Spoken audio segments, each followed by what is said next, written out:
A prosperous CEO chose to bring four overlooked children into his life. The impact of their actions years down the line is truly moving.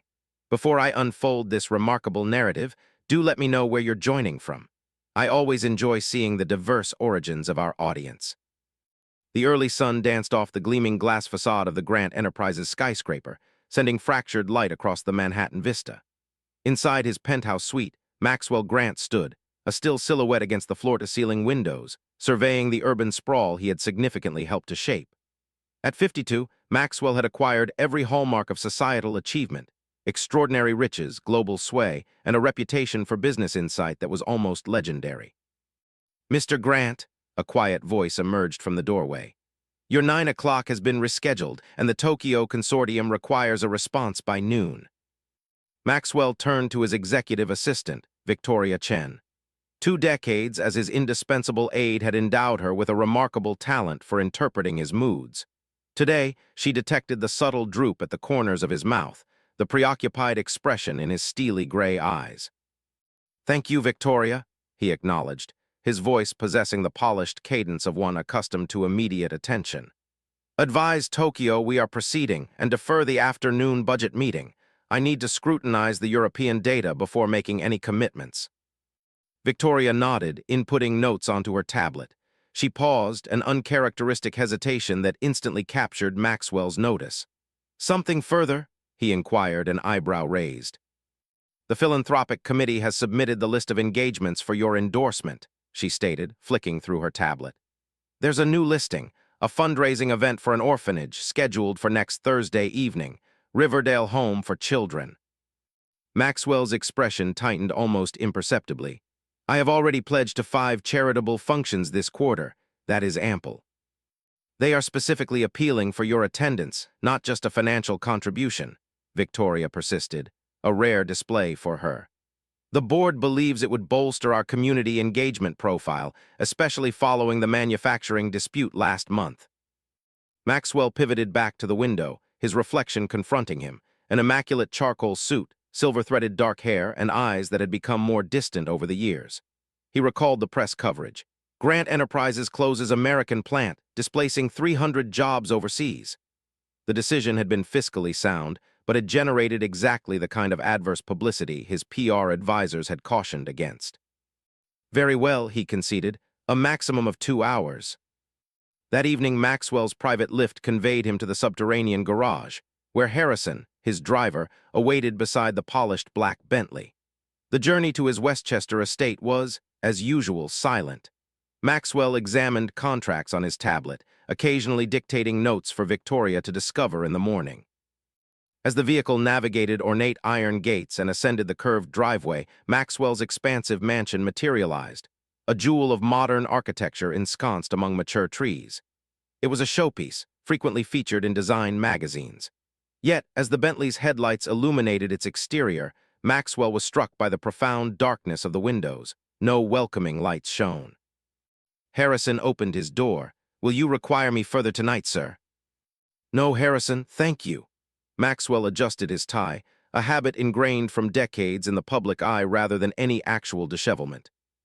Inside, the house was flawless, silent, and devoid of life.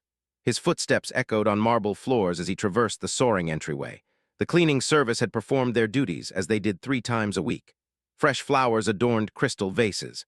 A fire had been arranged in the main living room hearth but remained unlit. Maxwell bypassed the formal dining room, where 18 chairs surrounded a table that had never hosted a family repast.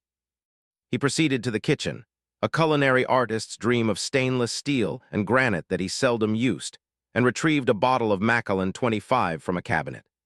The substantial crystal tumbler produced a satisfying clink as he set it down, pouring 2 fingers of the amber spirit.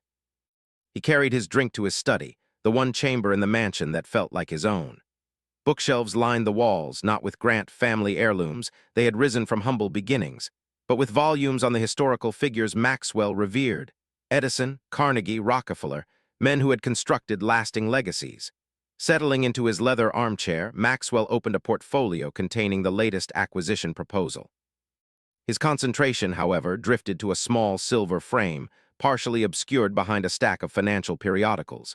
He rarely permitted himself to gaze at it directly, but tonight he reached for it, wiping a thin film of dust from the glass. A young woman's face smiled back at him. Rebecca. Dark curls framed delicate features, and eyes that had once regarded him as if he were something more than his fortune or business ventures.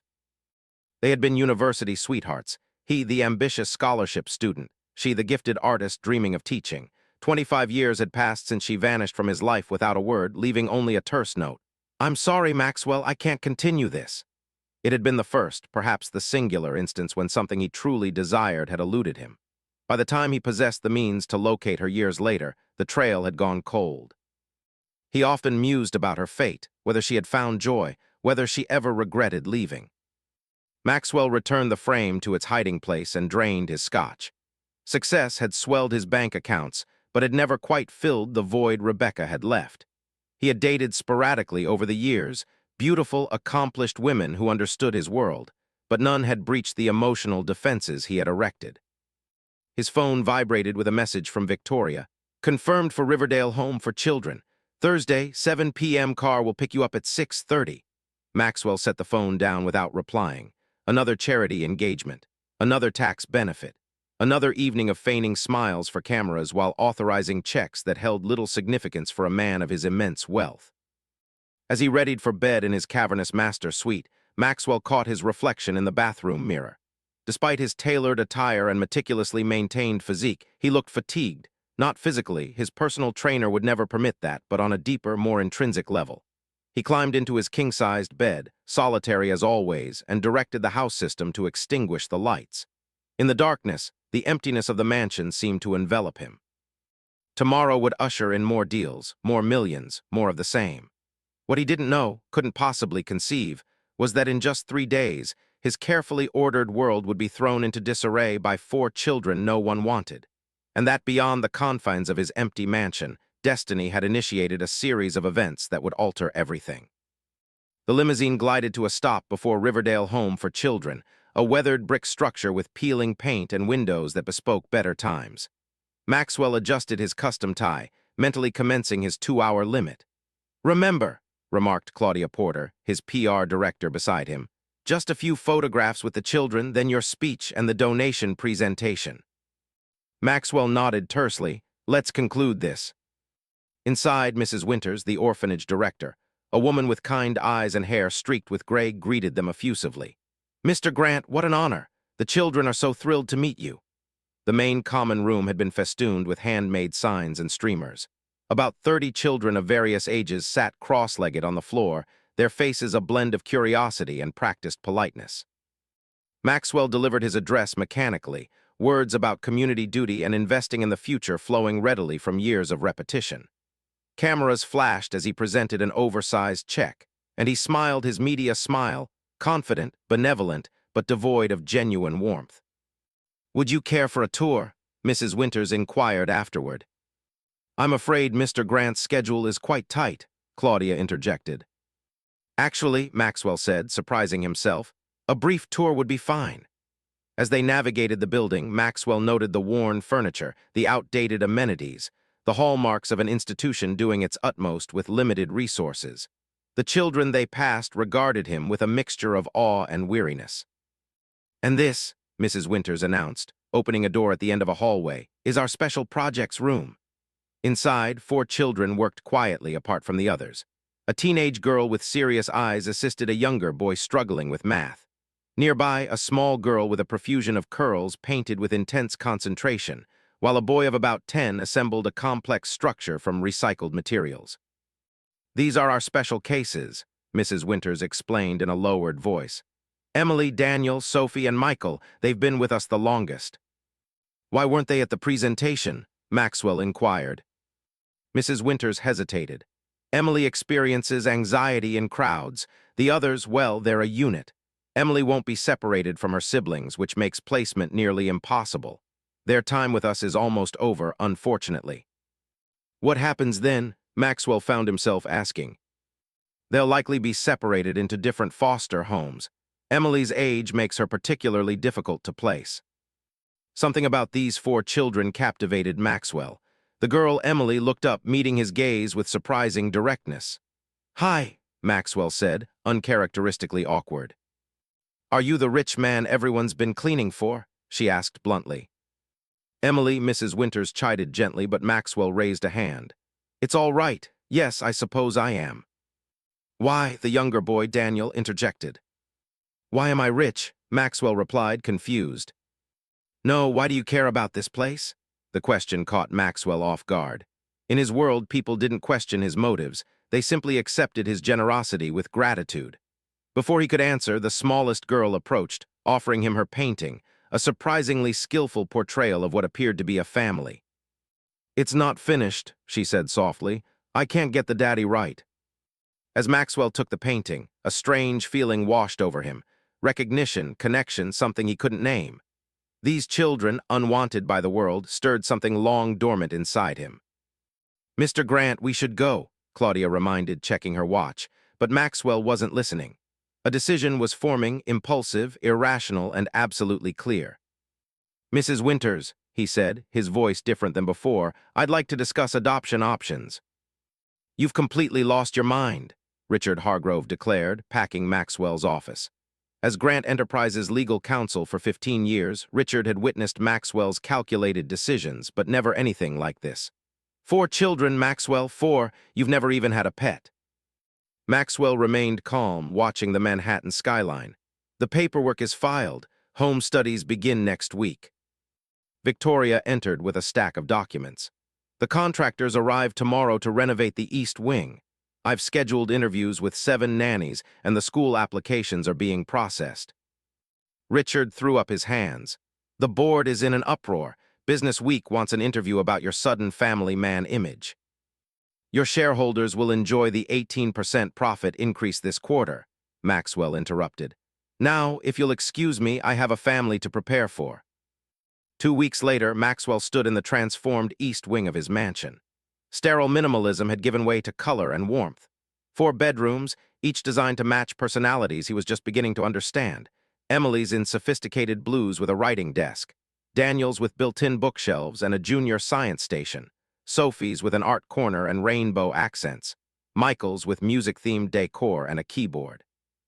"Mr. Grant," called Mrs. Harper, the matronly housekeeper he'd hired. "They're here." Maxwell's heart raced as he descended the grand staircase. Mrs. Winters stood in the foyer with the 4 children, their belongings in mismatched bags at their feet. Emily, 15, positioned herself protectively in front of the others. Daniel, 10, observed everything with analytical curiosity. Sophie, 7, clutched her sketchbook tightly, while Michael, 8, stayed unnervingly silent. The mahogany portals of the Metropolitan Club swung wide as Maxwell made his entrance, acknowledging the doorman who had recognized him by name for 2 decades. Each month, New York's financial elite assembled here, men and women who dictated the course of global markets amidst brandy and cigars. Tonight, however, held a different air. Conversation ceased as Maxwell traversed the room, a trail of hushed remarks following him. "Maxwell, I hear you've become quite the philanthropist, a modern-day Father Flanagan," called Philip Westover, CEO of a competing investment house. "What's next? A reality television series?" A ripple of polite amusement spread through the group encircling him. "4 children, Grant," Thomas Blackwell observed, sliding a crystal tumbler of scotch in Maxwell's direction. "My public relations team would have counseled against adopting even one. The market distrusts such displays of sentiment." Maxwell accepted the beverage but did not partake. "I was unaware I required the market's sanction for personal matters, Thomas." Eleanor Wellington, one of the few women in the chamber and the head of a prominent foundation, drew near. "Pay them no mind, Maxwell. They're merely stunned to discover one of their own might possess a heart." The light-hearted sparring persisted through dinner, wavering between veiled apprehension and undisguised disbelief. Maxwell maintained his composure, though his internal patience was dwindling. "Be candid with us, Grant," Howard Pierce remarked over dessert, leaning in with a conspiratorial air. "Is this some intricate tax avoidance scheme or a proactive measure against that Senate committee investigating corporate giving?" Before Maxwell could formulate a reply, his phone vibrated. A text message from Mrs. Harper. "Sophie refuses to sleep until you're home for a good night's story. Your promise." Maxwell rose abruptly. "Gentlemen, Eleanor, duty calls." "Parental duty," Pierce scoffed. "How very domestic." "Indeed," Maxwell responded coolly, a notion as foreign to some as elementary human decency. The ensuing silence that accompanied him to the exit was more gratifying than any business triumph. At home, Maxwell found Sophie awaiting him in the vast library, a storybook held tightly to her chest. Her face illuminated upon seeing him. "You returned. Mrs. Harper thought you might be excessively busy." "I made a promise, didn't I?" Maxwell said, loosening his tie and settling beside her. From the doorway, Victoria observed with unconcealed curiosity. She had served Maxwell loyally for years, but had never witnessed this aspect of his character. "The board meeting tomorrow," she mentioned, once Sophie had finally succumbed to sleep. "They harbor concerns regarding your new priorities." Maxwell's jaw tensed. "Reschedule it for 3 p.m. instead of 9 a.m. I promised Daniel I would attend his science presentation." Victoria's eyebrows arched, but she acquiesced. "There's another matter. A letter arrived for you, marked personal." She presented him with an envelope. "The sender is Rebecca Winters." Maxwell froze, his heart faltering. "Rebecca? I thought the name seemed familiar." With trembling hands, Maxwell opened the envelope. Inside lay a yellowed newspaper clipping, his own visage, 20 years younger, announcing his inaugural major acquisition. Beneath it, penned in a familiar script, "You became precisely who you always aspired to be. I trust it was worth the cost." No return address, no elucidation, merely a specter from his past unexpectedly reaching out across the intervening years. "Sir," Victoria prompted, "is everything in order?" Maxwell tucked the clipping away. "Fine, just an old acquaintance." That night, sleep eluding him, Maxwell roamed the corridors of his evolving home. From Emily's room, the soft tapping of a keyboard emanated. The girl wrote ceaselessly, interpreting her world through prose.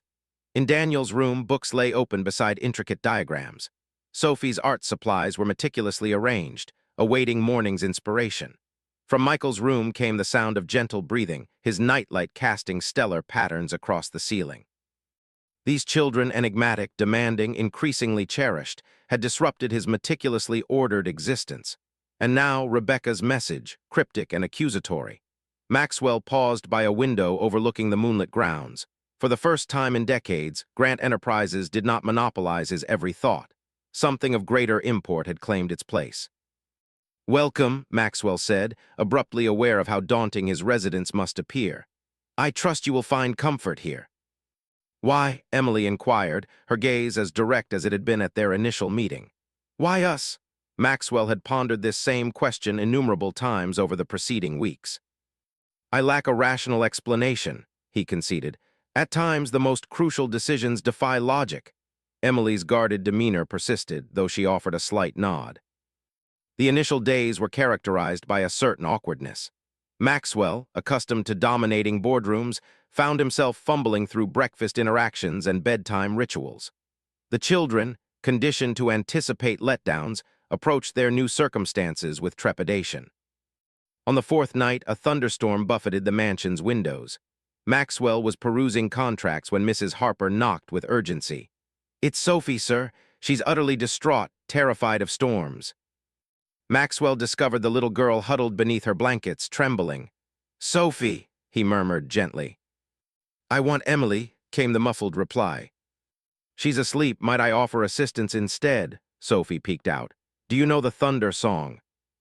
"I'm afraid I don't. Perhaps you could teach it to me." After a moment's hesitation, Sophie began a simple tune about thunder being nothing more than clouds drumming.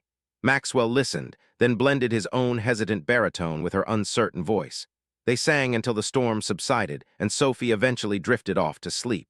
As Maxwell rose to depart, he found Emily observing from the doorway. "You weren't obligated to do that," she remarked. "I wished to." A glimmer of something, perhaps nascent trust, flickered across Emily's face. "She hasn't sung that since our mother passed away." Maxwell nodded, grasping the significance of this disclosure. "Good night, Emily." "Good night, Maxwell." It wasn't Dad or even Mr. Grant, but it was a start, a beginning. The following morning, Maxwell entered the kitchen to discover all 4 children already seated, an unforeseen spectacle. "I hope we managed this correctly," Emily said, gesturing towards the somewhat clumsily arranged table. "We prepared breakfast." The toast was singed, orange juice had spilled over the rims of the glasses, but their expressions, hopeful, tentative, made it the most momentous meal of Maxwell Grant's existence. As he settled amongst them, The mansion seemed to release a collective sigh, as if finally embracing its true purpose after years of hollow silence. The imposing mahogany doors of the Metropolitan Club swung open as Maxwell entered, offering a nod to the doorman who had addressed him by name for 2 decades.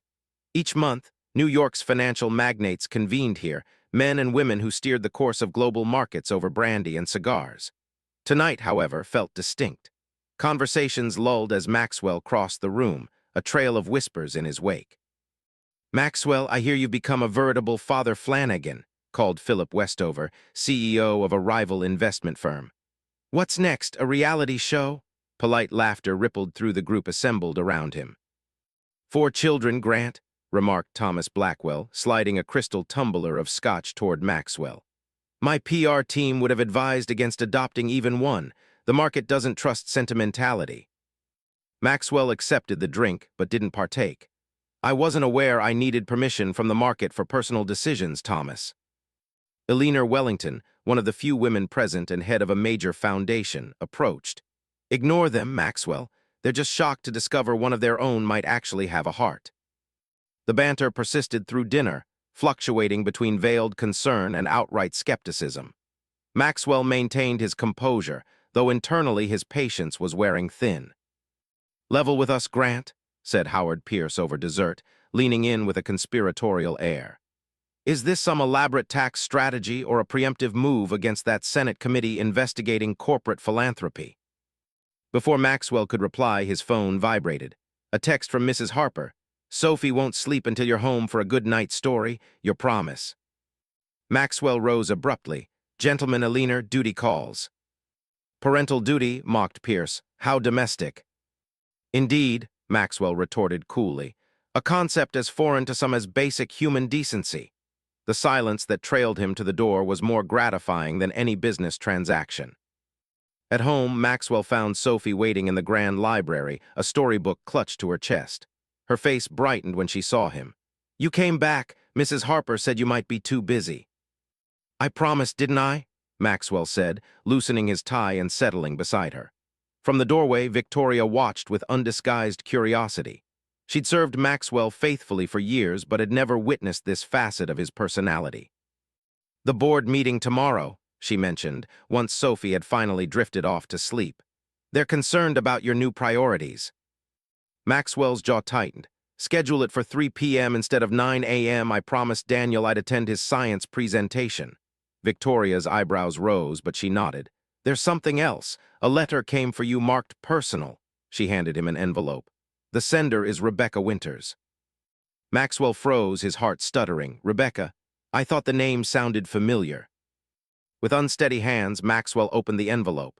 Inside was a yellowed newspaper clipping, his own face, 20 years younger, announcing his first major acquisition. Below it, in familiar handwriting, "You became exactly who you always wanted to be. I hope it was worth it." No return address, no explanation, just a ghost from his past suddenly reaching through the years. "Sir," Victoria prompted, "is everything all right?" Maxwell tucked the clipping away. "Fine, just an old acquaintance." That night, unable to sleep, Maxwell wandered the halls of his changing home. From Emily's room came the soft tapping of a keyboard. The girl wrote constantly, processing her world through words. In Daniel's room, books lay open beside complex diagrams. Sophie's art supplies were neatly arranged, awaiting morning inspiration. From Michael's room came soft breathing, his nightlight casting star patterns across the ceiling. These children, mysterious, challenging, increasingly precious, had upended his orderly existence. And now Rebecca's message, cryptic and accusatory. Maxwell paused at a window overlooking the moonlit grounds. For the first time in decades, Grant Enterprises didn't consume his every thought. Something more important had taken its place. Autumn cast a brilliant tapestry of color across the Westchester estate as Maxwell Grant ventured into uncharted territory, forging family traditions. The mansion's sprawling backyard, once maintained merely for appearances, now played host to 4 children unearthing its hidden delights. "Observe me, Maxwell," called Michael, teetering precariously on a fallen log. The typically reserved boy had gradually shed his reticence over the past 2 months, especially in the open air. "Be careful," Maxwell replied, wrestling with the unfamiliar impulse to intervene and avert a potential mishap. From her vantage point beneath an ancient maple, Emily glanced up from her journal. He's perfectly fine. He possesses exceptional balance. Maxwell nodded, deferring to her judgment. He had learned that Emily's insight into her siblings' abilities far outstripped his own, a truth both humbling and at times a little painful. "Mr. Grant," Daniel called, approaching with an assortment of leaves. "Were you aware that sugar maples exhibit their most vibrant red hues when the nights turn cold but the days remain warm?" "I was not," Maxwell confessed. "Fascinating." "I'm compiling a catalog of the species on the estate," Daniel explained, his earnest demeanor akin to that of a fledgling academic. "It's for a biodiversity initiative." Maxwell knelt to examine Daniel's collection, recognizing an opportunity for connection. "When I was approximately your age, I devised a mineral classification system for stones I discovered around our apartment building." Daniel's eyes widened. "You enjoyed science as well." "I did," Maxwell affirmed, realizing how long it had been since he'd reflected on that early passion. "I still do, though financial systems ultimately captured my focus." Sophie appeared, her curls wind-tousled, her cheeks flushed from exertion. "Maxwell, I created something for you." She pressed a slightly creased paper into his hands, a watercolor rendering of 5 figures holding hands beneath a canopy of colorful trees. "Is this us?" he inquired gently. Sophie nodded with vigor. "Our inaugural family autumn, Mrs. Harper suggested we should make memories, so I painted one." Maxwell studied the image, unexpectedly moved by her inclusion of him in this familial scene. "It's exquisite, Sophie, thank you." Later that evening, after homework had been reviewed and the younger children were settled in bed, Maxwell found Emily in the library, engrossed in college brochures. "Harvard, Princeton, Yale," he observed. "Quite ambitious." Emily's expression remained guarded. "Merely research. I'm aware they're expensive." "Cost is not a factor," Maxwell interjected softly. "Your education, all of your educations, are of paramount importance." Emily scrutinized him with that discerning gaze that seemed to penetrate his carefully constructed exterior. "Why are you truly doing all of this?" The question lingered between them, one Maxwell still found challenging to articulate. Before he could formulate a reply, Emily continued, "You possess this perfect, orderly existence. We represent chaos. We break things, create messes, demand attention. What do you derive from this arrangement?" Maxwell contemplated evasion, offering the polished response he'd prepared for business associates and media inquiries. Instead, surprising himself, he opted for candor. "I had achieved everything society purports brings fulfillment, yet I returned each night to an empty house," he stated quietly. "That day at Riverdale, something shifted. I cannot explain it rationally." Emily's skepticism remained palpable, but a hint of comprehension flickered in her eyes. "Daniel believes you're a scientific prodigy. Sophie is convinced you're magical. Michael simply observes everything, cataloging it." "And you," Maxwell prompted. Emily closed the Harvard brochure. "I'm still in the process of deciding." Maxwell nodded, accepting this provisional assessment. "Fair enough." As he turned to depart, Emily added, "Sophie has an art exhibition next Thursday. It means a great deal to her." "I shall be there," Maxwell promised. Walking back to his study, Maxwell realized his calendar was increasingly filled with science fairs, art shows, and parent-teacher conferences, commitments that now took precedence over board meetings and investor calls. His world had been upended, priorities reordering themselves around 4 young lives that had, somehow inexplicably, become the nexus of his universe. "The Taylor merger is non-negotiable," Maxwell declared firmly, his voice resonating through the Grant Enterprises boardroom. The quarterly meeting had extended into its 3rd hour, and tensions were mounting. "The timing is problematic," countered CFO Harrison Wells. "Given market volatility and your personal situation, shareholders are growing uneasy." Maxwell's eyes narrowed. "My personal situation." Richard Hargrove cleared his throat. "Maxwell, there's apprehension that your focus has been diverted. The adoption has become fodder for the tabloids. It's a matter of perception." "My children are not a perception issue," Maxwell retorted icily. The phrase, "my children," hung in the air. 6 months prior, such words would have been inconceivable from his lips. Victoria entered discreetly, handing Maxwell a note. "Daniel's school called an emergency." Maxwell rose instantly. "Meeting adjourned, Victoria will reschedule." "We haven't finalized the Taylor terms," Wells protested. Then they shall wait, Maxwell replied, already striding towards the door. A family emergency. 30 minutes later, Maxwell's Bentley drew up to Westchester Academy, an exclusive private institution where tuition fees rivaled those of universities. He found Daniel seated outside the headmaster's office, sporting a bruised cheek and a torn blazer. "Daniel," Maxwell said, kneeling to meet his gaze. "What transpired?" The boy's eyes were red but defiant. "I will not apologize." Inside, Headmaster Phillips sat behind a formidable desk, alongside another boy with a bloody nose and his father. Maxwell recognized Charles Whitmore, CEO of Whitmore Pharmaceuticals and a significant Grant Enterprises client. "Mr. Grant," Phillips began, "I regret to inform you that Daniel struck Justin during recess. We maintain a zero-tolerance policy regarding violence." "He deserved it," Daniel muttered. "Daniel," Maxwell cautioned, then addressed Phillips, "what precipitated this incident?" Justin Whitmore smirked faintly while his father bristled. "Does it truly matter? Your ward assaulted my son." Maxwell's tone remained even. "It matters to me." Daniel looked up.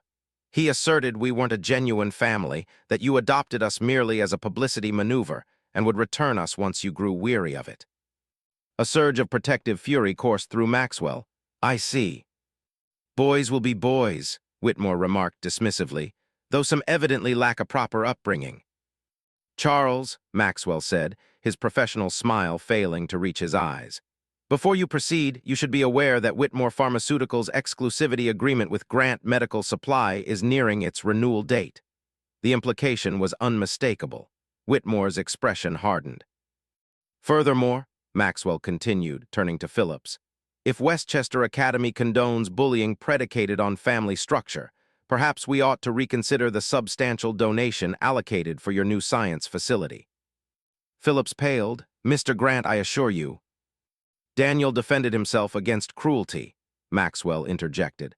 "I expect both fitting disciplinary measures against Justin and a school-wide program addressing family diversity." On the drive home, silence permeated the car until Daniel finally spoke. "Are you upset with me?" Maxwell weighed his response carefully.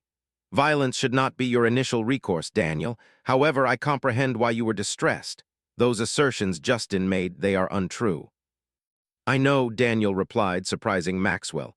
"That's precisely why I became so incensed. He paused. "You're our family now." A tightness constricted Maxwell's chest. "Yes, Daniel, we are family." That evening, Maxwell received a call from Richard Hargrove. "The Whitmore contract. Charles is threatening to terminate it." "Let him," Maxwell responded. "That represents a $50 million relationship, Maxwell." "And Daniel is my son."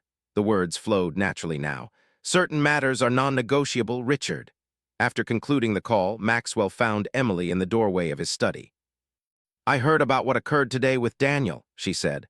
Maxwell braced himself for criticism. Emily remained the most reserved of the four. Instead, she simply stated, "Thank you for believing him." "Of course," Maxwell replied. "Why would I not?" Emily shrugged, but her expression had softened. "Most adults choose the path of least resistance." As she turned to leave, Maxwell realized something profound had shifted.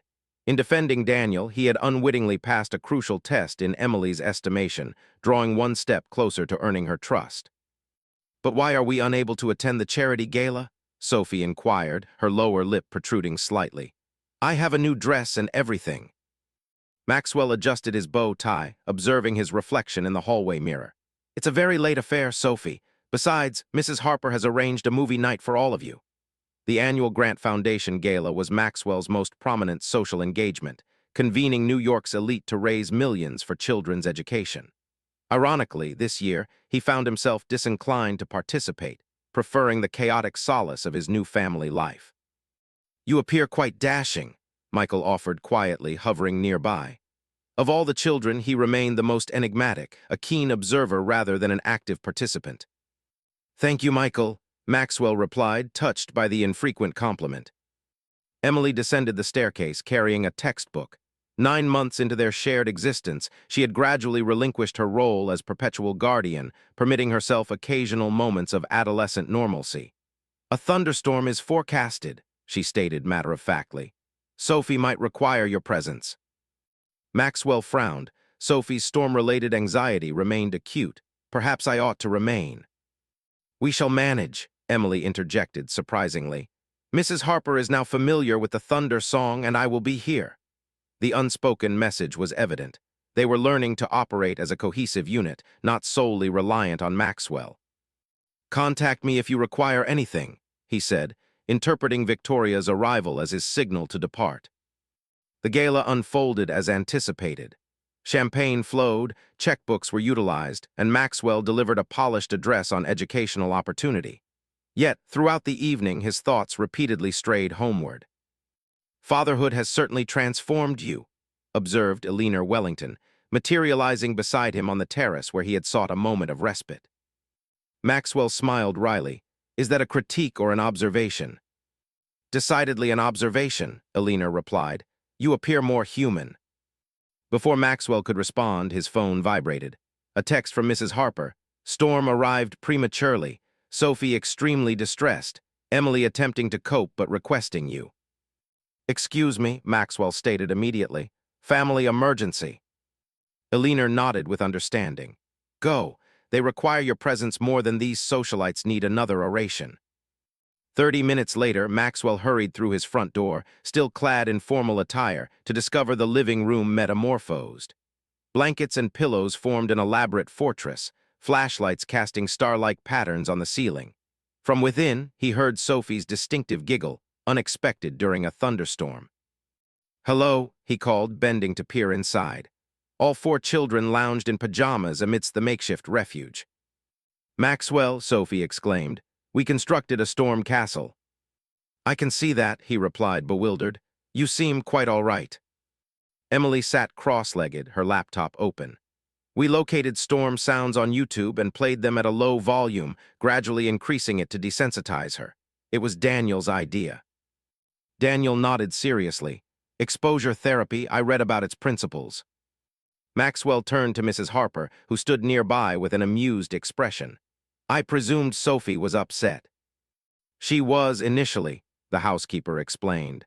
But then they implemented their strategy. Sophie insisted on texting you herself, but Emily thought it might cause you undue concern. Maxwell gazed back at the children, his children, collaborating to resolve a problem. Something within him fractured, overcome by an emotion he couldn't quite articulate. May I join your fortress? He asked, gesturing towards it. After a moment of silent deliberation, they shifted to accommodate him. Maxwell crawled in, his tailored tuxedo strikingly out of place among cartoon-printed pajamas. We're recounting tales of our birthplaces, Michael explained, real or imagined. As rain drummed against the windows and thunder rumbled in the distance, Sophie snuggled against Maxwell's side, unafraid. Daniel launched into an elaborate narrative about being hatched from a meteor, while Emily observed Maxwell's reaction. Testing, perpetually testing, to ascertain if he would engage or dismiss such childish whimsy. What about you, Maxwell? Sophie inquired eventually. Where were you born? Instead of the concise biography he typically offered at business functions, Maxwell found himself recounting anecdotes from his humble beginnings. His mother's modest apartment, the scholarship that altered his trajectory, and yes, even fragments concerning Rebecca. As the storm gradually abated outside, something new solidified within the blanket fort. A trust, a connection, a family discovering its unique cadence in the most unforeseen of circumstances. Dad, have you located my acceptance letter? I require it for the registration portal. Emily's voice resonated through the mansion, now imbued with the comfortable disarray of family life. Maxwell looked up from his laptop, where quarterly reports had been superseded by college financial aid forms. Check the folder within my study. 4 years had wrought a transformation in both the Grant Mansion and its inhabitants. At 19, Emily had evolved from a guarded, protective adolescent into a confident young woman destined for Columbia University. The weariness in her eyes had yielded to determination, though she retained her protective instincts towards her siblings. Found it, she called back. Maxwell smiled, recalling her expression when the acceptance had arrived, the hesitant manner in which she'd inquired if he'd attend parents' weekend, as if still uncertain of her standing in his affections. Dad, Daniel appeared, now 14 and nearly as tall as Maxwell. Might we discuss the science symposium in Boston next month? I've received an invitation to present my environmental impact model. Certainly, Maxwell replied. Have Victoria reserve the dates. Daniel's scientific acumen had flourished beyond all expectations, his research on microplastics already attracting attention from major universities. The shy, analytical boy persisted, but confidence had supplanted his former reticence. The strains of piano music drifted from the music room, Michael practicing for his forthcoming recital. At 12, his quiet observation had matured into artistic expression, his communication most eloquent through melodies rather than words. Dad, look! Sophie burst into the room, her boundless energy undiminished at 11. She thrust a vibrant canvas towards him. It's for the Adoption Day festivity. The painting depicted their family beside the fountain in the garden, the perspective slightly unconventional, but the emotion palpable. 4 years prior, Maxwell had instituted Adoption Day as a family holiday, commemorating the court date that officially made them grants. It's magnificent, Sophie, Maxwell said, genuinely impressed by her burgeoning talent. A perfect centerpiece for the dinner table. Sophie beamed, her curls now styled into intricate braids that Mrs. Harper had adeptly mastered. Emily is preparing her special pasta, Daniel is creating science-themed decorations, and Michael has composed a song. Sounds idyllic, Maxwell replied, marveling at the completeness with which these children had captured his heart. Victoria materialized in the doorway, her role having evolved to encompass this new familial dynamic. Mr. Grant, the Foundation Board is awaiting your presence on the conference call. 10 minutes, Maxwell promised. The John and Rebecca Grant Foundation, established 2 years earlier, concentrated on funding adoptions for children deemed difficult to place. Maxwell had named it partly for himself, but predominantly for Rebecca, whose memory had mellowed with time into something bittersweet rather than solely painful. That evening, as they congregated around the dining table, celebrating their 4th anniversary as a family, Maxwell observed each child with a quiet sense of wonder. They debated and laughed, interrupted and teased one another, all behaviors that would have appalled him in his previous existence. A speech, Sophie demanded, tapping her fork against her water glass until Emily gently lowered her hand. Maxwell cleared his throat, uncharacteristically emotional. 4 years ago, I made the most significant decision of my life. I believed I was rescuing 4 children, but in truth, you rescued me. He raised his glass. To family, not the one into which we are born, but the one we forge together. As their glasses connected, Maxwell caught Emily observing him, her expression contemplative. Later, as they cleared dishes in tandem, Maxwell Grant, billionaire CEO, now regularly undertook kitchen duties, she spoke softly. At times, I still ponder why you selected us. Maxwell considered his reply carefully. Perhaps we selected each other. Emily nodded, appearing content with this explanation. Well, whatever serendipitous event brought us together, I'm immensely glad it did. Maxwell smiled, watching his other children through the kitchen doorway, Daniel elucidating some scientific principle, while Sophie and Michael listened with varying degrees of comprehension. Not serendipity, he murmured, more to himself than to Emily. Family. I don't require you to resolve this, Dad. Emily's voice echoed through the mansion, the door to her bedroom slamming with such force that picture frames vibrated on nearby walls. Maxwell stood in the hallway, taken aback by the abrupt display of anger. Home for winter break during her sophomore year at Columbia, Emily had been uncharacteristically reserved for days. His attempts to connect had finally precipitated this outburst. Daniel emerged from his room, headphones draped around his neck. What transpired?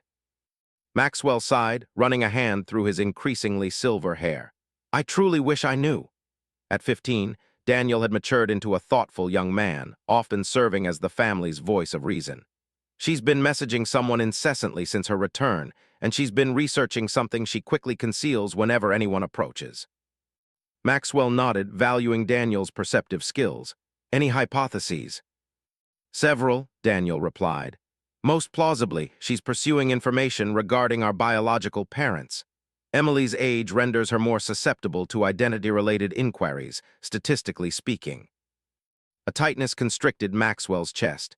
The children's origins had never been a taboo subject in their home, but neither had it been a frequent topic of discussion.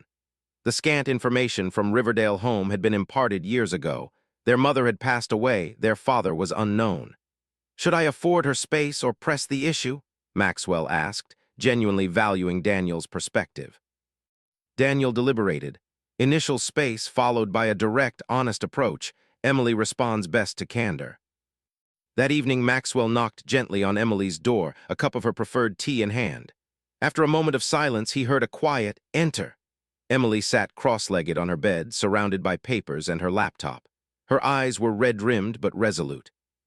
"A peace offering," Maxwell said, presenting the tea.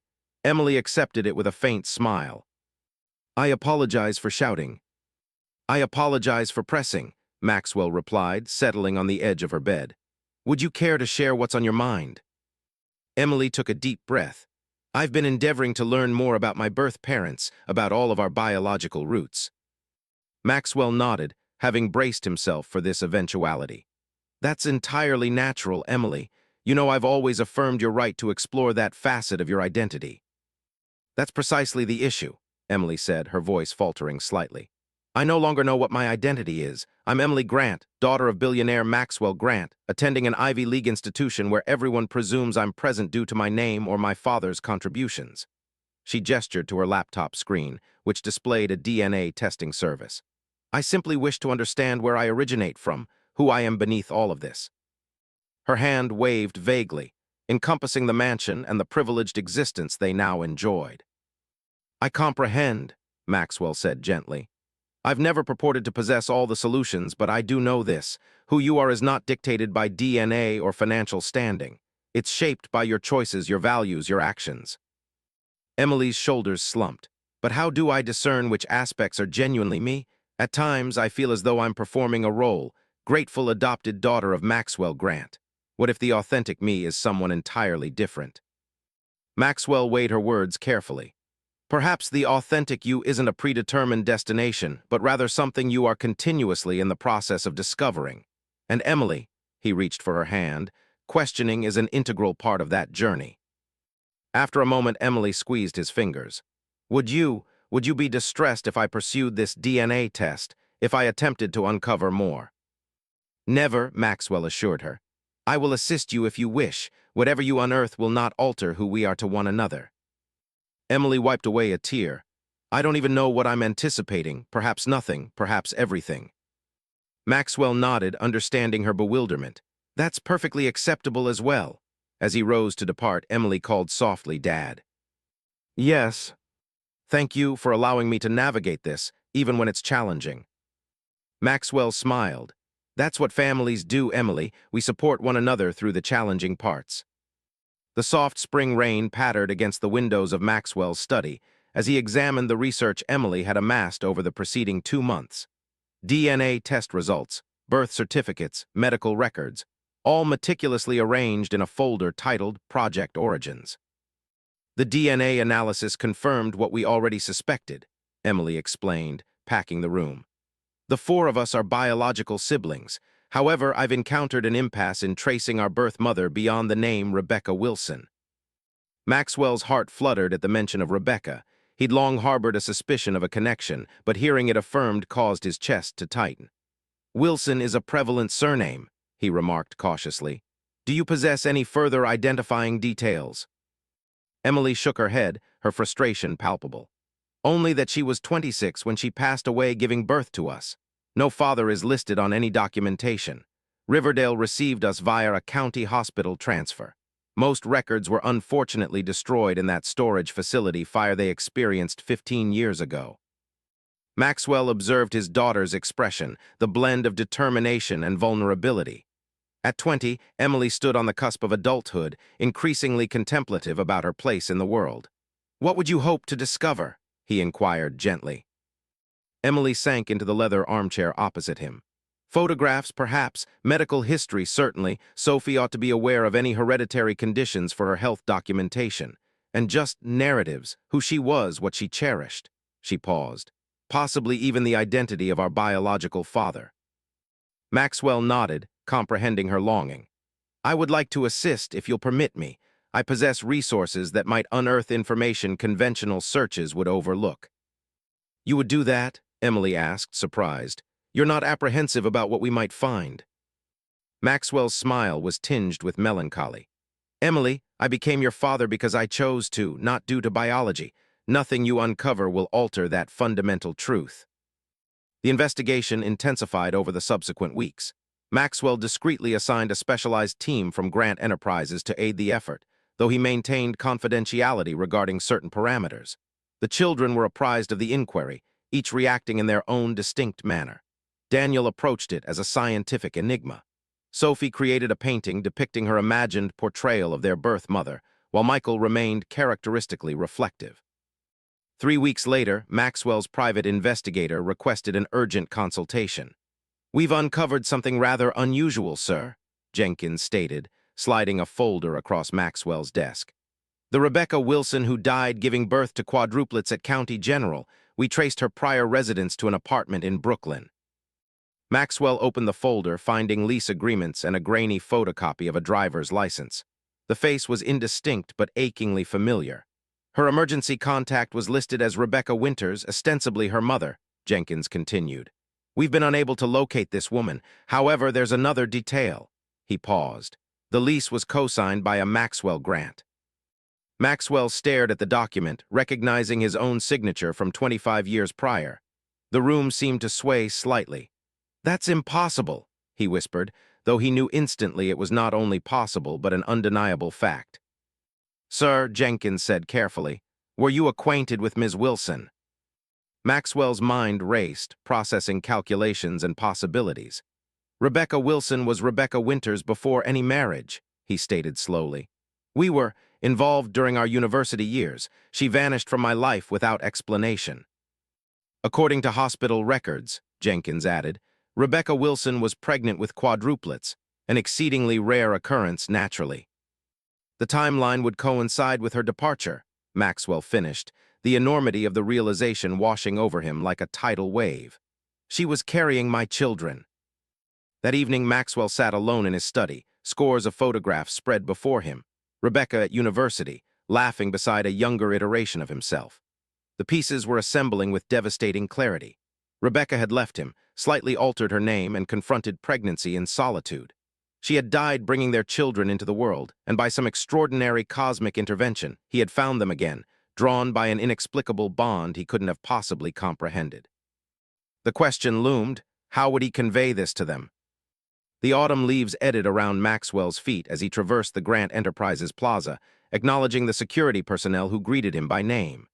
At 58, Maxwell Grant presented an imposing figure. Silver hair impeccably styled, bespoke suit flawless, his stride purposeful and self-assured. Only those in his closest circle might discern the faint shadow beneath his eyes, the occasional faraway gaze during meetings, the manner in which he sometimes paused mid-sentence as if apprehending a stray thought. "Mr. Grant, the Tokyo investors are holding on line 3, Victoria announced as he passed her desk, "and the quarterly reports require your signature by noon." Maxwell nodded, accepting the sheaf of documents she proffered. "And the specialist consultation is confirmed for 2 p.m., Victoria added quietly. "I've cleared your schedule." Within his office, Maxwell navigated his morning agenda with practiced efficiency, though his attention repeatedly drifted to the folder concealed in his desk drawer, the one containing proof that the 4 children he had adopted were, in fact, his biological progeny. 2 weeks had elapsed since the discovery, and still, he hadn't mustered the courage to impart this extraordinary revelation. The Tokyo call proceeded without incident until Maxwell suddenly experienced a blurring of his vision. The room tilted precariously. Voices on the speakerphone became distant and distorted. "Mr. Grant, are you still with us?" Maxwell attempted to respond, but his words emerged slurred and unintelligible. The final thing he registered was Victoria's alarmed expression as she hurried into the office, and then blackness. He regained consciousness to the rhythmic beep of hospital monitors and Daniel's anxious face hovering nearby. "Dad!" Daniel exclaimed, relief evident in his features. "You're awake." Maxwell tried to speak, his throat parched. Daniel swiftly offered a cup of water with a straw. "What happened?" Maxwell managed after several sips. "You collapsed during a conference call," Daniel explained, his scientific precision momentarily eclipsed by emotion. "You've been unconscious for nearly 6 hours." Maxwell surveyed the private hospital room, noting the evening shadows lengthening across the floor. "Your siblings." "Emily is flying back from Boston tonight. Sophie and Michael are with Mrs. Harper in the waiting area."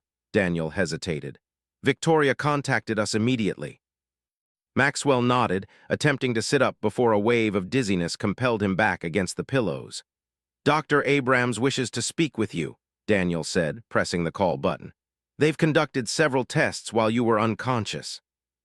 Dr. Abrams entered moments later, a tall woman with kind eyes and a direct demeanor. After checking Maxwell's vitals, she glanced meaningfully at Daniel. It's quite all right, Maxwell said. He may remain. The doctor nodded. Mr. Grant, your collapse was not attributable to stress or exhaustion, as we initially surmised.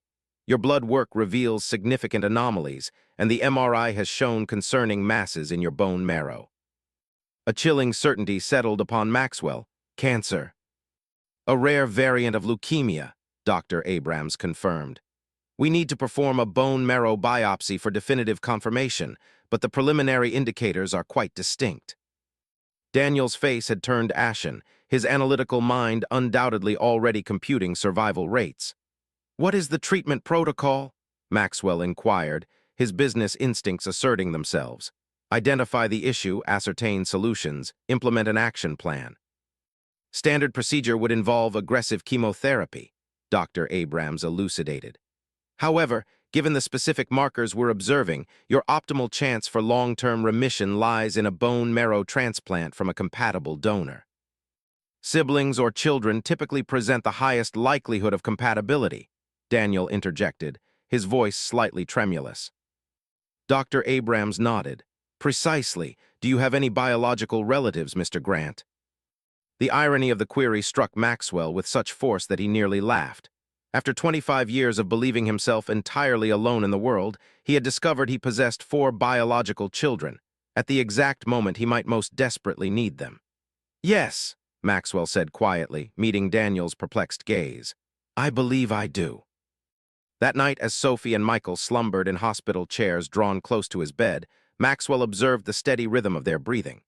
Emily and Daniel had departed to arrange his discharge for the following day, insisting on bringing him home rather than having him remain hospitalized. The truth he had been withholding now carried a new, profound weight. These children, his children in every conceivable sense, might literally possess the key to his survival. Yet, how could he divulge this now without appearing manipulative? How could he request they undergo testing without revealing the extraordinary connection that had united them? As dawn illuminated the Manhattan skyline, visible from his hospital window, Maxwell Grant reached his decision. Whatever transpired, whether they proved to be compatible donors or not, whether they embraced this revelation or resented it, his children deserved to know the truth. The crackling hearth cast flickering shadows across the Grant mansion's living room, where the family had convened at Maxwell's urging following his return from the hospital. Though he downplayed his condition, the solemnity of the situation was apparent in the anxious glances his children exchanged. Before we delve into my treatment options, Maxwell began, his voice more stable than he felt, there's a matter of importance I must share with you all. Emily leaned forward, her intuition already sensing this was linked to their heritage investigation. At 20, she had cultivated a perceptiveness that occasionally unsettled Maxwell. Dad, if this pertains to the adoption research, it can wait, she said. Your health is the priority now. Maxwell shook his head. They are, in fact, connected. He reached for the folder that had seemed to burn a hole in his desk drawer for weeks. Jenkins uncovered something unexpected during the inquiry, something I've been endeavoring to find the opportune moment to share. Daniel, now 16 and increasingly mirroring Maxwell in his mannerisms, scrutinized his father's expression. You were acquainted with our birth mother? He stated, more as a fact than a question. Maxwell nodded, impressed as always by Daniel's perspicacity. Yes, quite well as it happens. He opened the folder, extracting a faded photograph, himself and Rebecca at their graduation, young and brimming with promise. Sophie gasped, leaning closer to study the image. At 13, her artistic sensibility immediately grasped the significance. She resembles Emily around the eyes, and Michael possesses her smile. Her name was Rebecca Winters, though she later adopted the surname Wilson, Maxwell explained, his voice threatening to falter. We were together during our university years. I loved her very deeply. Michael, typically so reserved, spoke up. Why did she leave you? I never knew, Maxwell confessed. She vanished from my life without any explanation. I now believe she discovered she was pregnant and opted to face it alone." Emily's eyes widened as comprehension dawned. "Are you implying?" Maxwell nodded, tears forming despite his efforts at composure. According to all the evidence Jenkins compiled, Rebecca was carrying quadruplets when she departed. The timing, the rarity of naturally occurring quadruplets, her altered name, it all converges on a single conclusion. "We are your biological children," Daniel articulated, the scientist within him connecting the final pieces of the puzzle. The ensuing silence felt interminable, broken only by the crackling fire and the measured ticking of the grandfather clock. Sophie was the first to react, launching herself across the room to embrace Maxwell. "I knew it. I always sensed we belonged together." Maxwell held her tightly, observing the others for their responses. Michael appeared contemplative, processing this revelation in his customary measured fashion. Daniel was clearly calculating probabilities, the statistical improbability of such a reunion. Emily remained perfectly still, tears streaming silently down her face. "Emily," Maxwell said gently. "All this time," she whispered, "all this time searching for our origins, and we were already home." Dr. Abrams arrived the subsequent morning, having consented to conduct the compatibility testing at the mansion rather than the hospital. As she readied her equipment, she elucidated the procedure to the assembled family. "The probability of siblings matching as donors typically ranges from 25 to 30%, she stated, preparing the initial collection kit. "However, full siblings, particularly identical multiples, exhibit a higher potential for compatibility." "What about the parent-to-child scenario?" Daniel inquired. "Less common," Dr. Abrams replied. "Approximately a 5% chance generally." Maxwell observed as each child willingly provided their blood samples, even Michael, who detested needles. Their immediate readiness to be tested, without hesitation or inquiry, moved him profoundly. "Results should be available within 48 hours, Dr. Abrams announced, packing her samples. "We will test all 4 children and rank compatibility if matches are identified." After her departure, the family settled into an uneasy wait. The revelation of their biological connection had engendered a peculiar new atmosphere, familiar, yet subtly altered, as if they were perceiving one another through a fresh lens. 2 days later, Dr. Abrams' call arrived. Maxwell answered on speakerphone. The children congregated around his study desk. "Mr. Grant," her voice crackled through the line, "I have never encountered anything quite like this in my career." Maxwell's heart sank. "No matches." "Quite the contrary," she replied, audible astonishment in her tone. "All 4 children are compatible donors, not merely compatible, are perfect matches. The probability of this is, well, it's virtually impossible without some underlying genetic explanation." As the call concluded, Emily voiced what they were all contemplating. "It wasn't mere chance that brought us together, not at the orphanage, not now. Something guided you to us." Maxwell looked at his 4 children, his biological children, and felt a sense of awe overwhelm him. "Perhaps some bonds are too resilient to be severed," he said softly, "even by time or circumstance." "The transplant procedure is scheduled for next Tuesday," Maxwell explained, reviewing Dr. Abrams's treatment plan with his children. "Daniel's marrow exhibited the strongest cellular profile, so he will be the primary donor."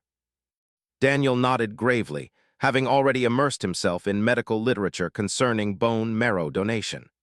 At 16, his analytical approach to challenges remained his defining trait.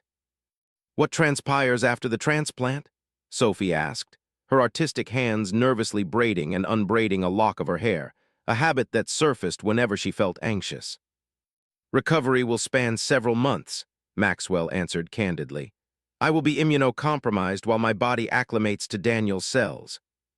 Emily, home from college indefinitely to support the family, had converted their East Wing into a recovery suite, meticulously researching hospital-grade sanitation protocols with characteristic thoroughness. "We should complete the organization of your personal documents before the procedure," she suggested, merely to ensure everything is in proper order. Maxwell understood her unspoken apprehension, that despite the favorable prognosis, she wished to be prepared for any eventuality. "A sound idea. The study files require sorting in any case." Michael, now 14 and still the most reserved of the siblings, spoke up unexpectedly. "What about the boxes in the attic? The ones from your former apartment that were never unpacked. Everyone turned to Michael in surprise. Maxwell had indeed stored several boxes from his pre-mansion era in the attic. Mementos and papers he'd never found the occasion to sort through amidst the whirlwind of corporate expansion, and subsequently, fatherhood. You are correct, Maxwell acknowledged. I had forgotten their existence. The attic exploration commenced that afternoon. Maxwell, still enfeebled from his preliminary treatments, supervised from an armchair as his children sifted through the tangible remnants of his earlier life.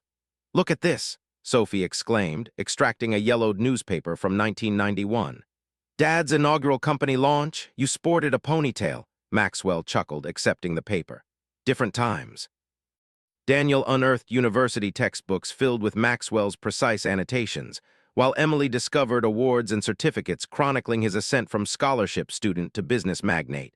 It was Michael who found the small, locked box. What is this? He inquired, presenting a weathered wooden case with a tarnished brass clasp. Maxwell stared at it, a wave of recognition washing over him.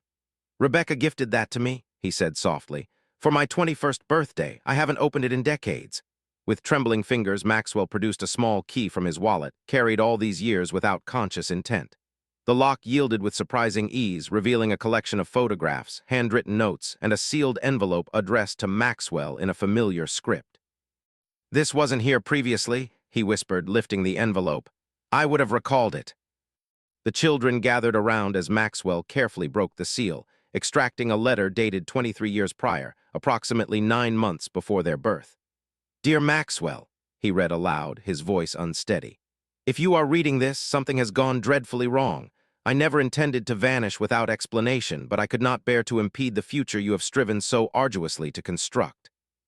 The letter continued, unveiling the truth they had painstakingly pieced together, but with heartbreaking lucidity. Rebecca had discovered her pregnancy, quadruplets, a shock to her physicians. Aware of Maxwell's singular focus on building his company, comprehending his ambition and the sacrifices he had already made, she had elected to face parenthood alone rather than derail his aspirations. I know you would have married me instantly, abandoned your business strategy, sacrificed everything you've toiled for, the letter went on. I could not permit you to choose between your dreams and us. Perhaps someday, when you have established your empire and our children are older, fate will contrive a way to bring you together. I am entrusting this letter to my mother, to deliver should anything befall me. Maxwell's voice broke as he reached the concluding lines. Know that I loved you sufficiently to let you go, and I love our children sufficiently to believe they might someday know their father. All my love, Rebecca. Silence permeated the attic as the letter's implications settled upon them. Rebecca had intended for Maxwell to find their children if tragedy struck, but something had thwarted that plan. Her mother had never delivered the letter. Instead, by some extraordinary confluence of events, Maxwell had found them nonetheless. Emily was the first to speak, tears streaming down her face. She loved you both enough to release you and enough to leave a path for your return. Maxwell nodded, unable to articulate, clutching the final words from the woman he had never ceased loving, the mother of the children who had become his salvation in more ways than one. Autumn sunlight streamed through the specially installed hospital-grade air filtration units in Maxwell's recovery suite, casting soft patterns across his bed. 3 months had elapsed since the bone marrow transplant, and though the path to recuperation had been challenging, today signified a considerable milestone. Blood counts are steadily improving, Dr. Abrams announced, reviewing the latest reports on her tablet. Your body is accepting Daniel's cells with remarkable efficacy.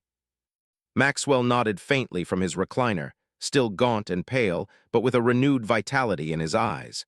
When might I resume customary activities? Dr. Abrams smiled.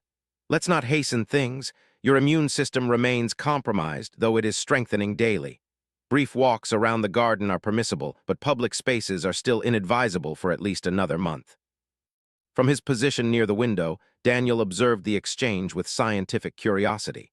At 16, he had become an amateur authority on oncology and transplantation, monitoring his father's recovery with scrupulous attention. The accelerated cell regeneration implies his body recognizes the genetic similarity, Daniel remarked. The parent-child biological link is likely augmenting recovery rates. Dr. Abrams nodded. I concur. I have never witnessed such seamless integration, even between identical siblings.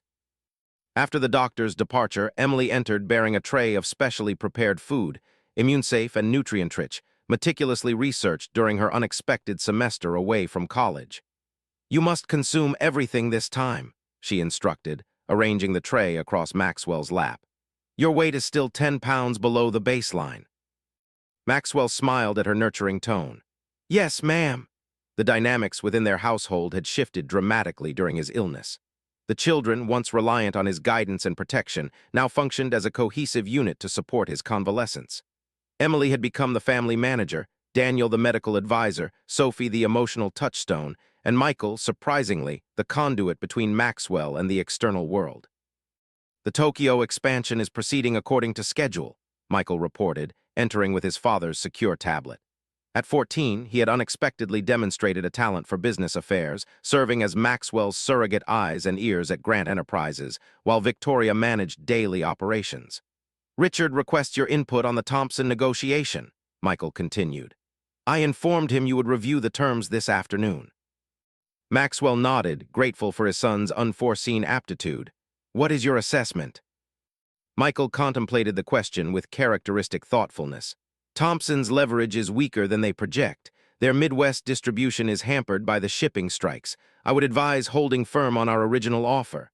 A surge of pride washed over Maxwell. "Precisely correct." The afternoon passed serenely, Maxwell addressing limited business matters as his strength allowed.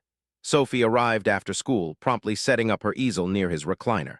"I am painting your recovery journey," she explained, mixing colors with practiced skill. At 13, her artistic talent had burgeoned into something remarkable. "This one depicts your cells and Daniel's cells becoming friends." Maxwell chuckled at her description, but was touched by the metaphorical accuracy in her abstract portrayal, swirls of blue and gold intermingling to form new patterns. As evening neared, the family convened for their now customary nightly dinner in Maxwell's suite, a ritual initiated during his most challenging days, when leaving his bed had been an impossibility. Though he could now join them downstairs, they preserved the tradition, transforming his recovery space into the heart of their home. "I have an announcement," Emily stated as they concluded their meal. "Columbia has approved my research proposal for a comprehensive study on adoptive families discovering biological connections. They are granting special dispensation for me to complete this semester remotely while I continue the research." "That's wonderful news," Maxwell said, genuinely pleased.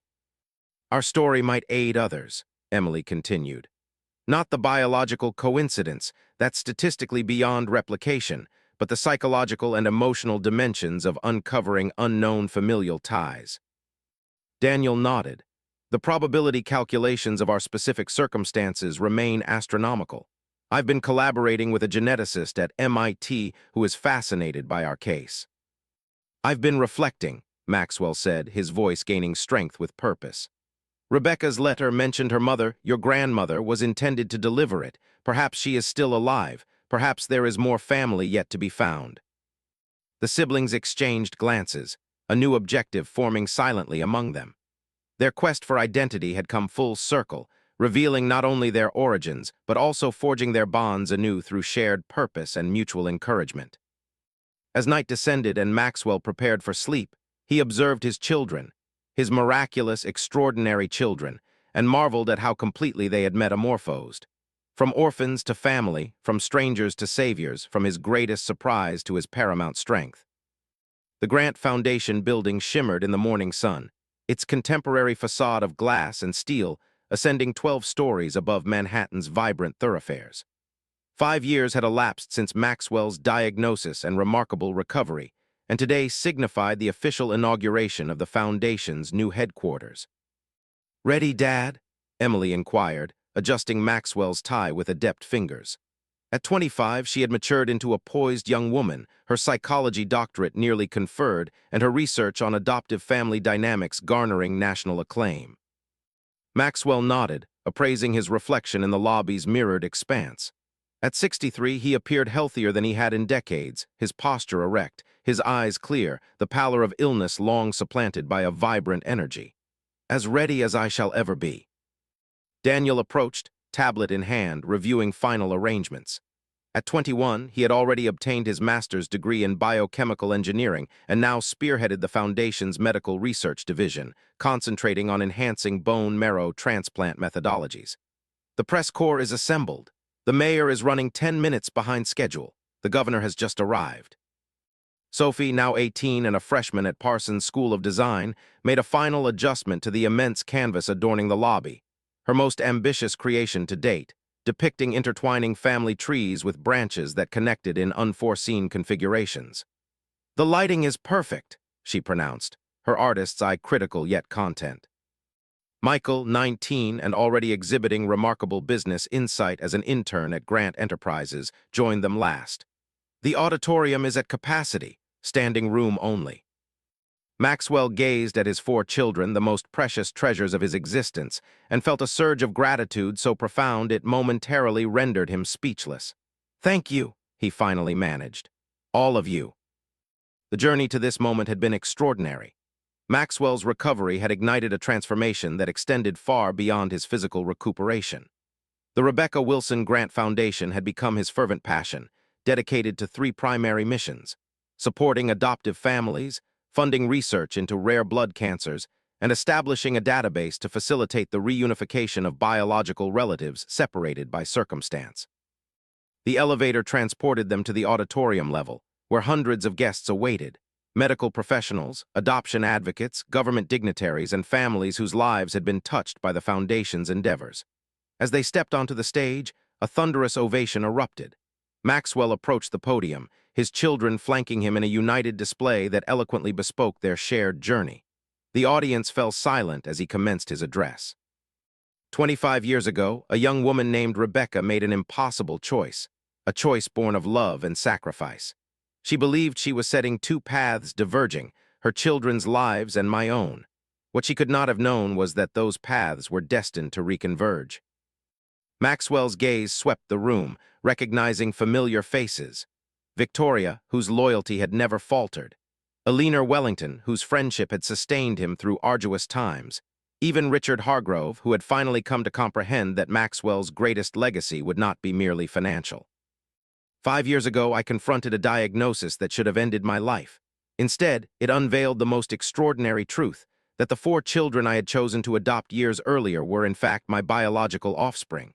The odds against such a reunion are mathematically beyond calculation. Some might term it coincidence, others divine providence. Maxwell turned slightly towards his children, his voice softening. "I prefer to conceive of it as the power of connection, an invisible thread that binds us to those we are meant to find, irrespective of the obstacles that lie between."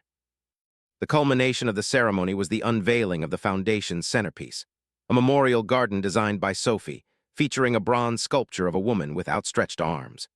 Rebecca's likeness, recreated from photographs and the memories Maxwell had shared, would stand as a permanent homage to the woman whose love had initiated their extraordinary narrative. As the ribbon was cut and applause filled the air, Maxwell felt a profound sense of completion wash over him. The emptiness that had once characterized his existence had been filled beyond measure, not by affluence or achievement, but by the love of 4 remarkable young people who were his children in every conceivable sense, chosen by his heart long before he knew they were connected by his blood. "She would be proud," Emily whispered, slipping her hand into his, "of all of us." Maxwell nodded, unable to speak as emotion constricted his throat. The circle was complete. The family Rebecca had hoped would someday find one another had not only united but flourished, forging a legacy of love that would continue to touch lives for generations to come. In the garden that afternoon, as guests departed and the excitement subsided, Maxwell stood alone before Rebecca's memorial. "We found each other," he whispered to her bronze effigy, "just as you hoped we would, and they are everything you could have envisioned: brilliant, compassionate, extraordinary."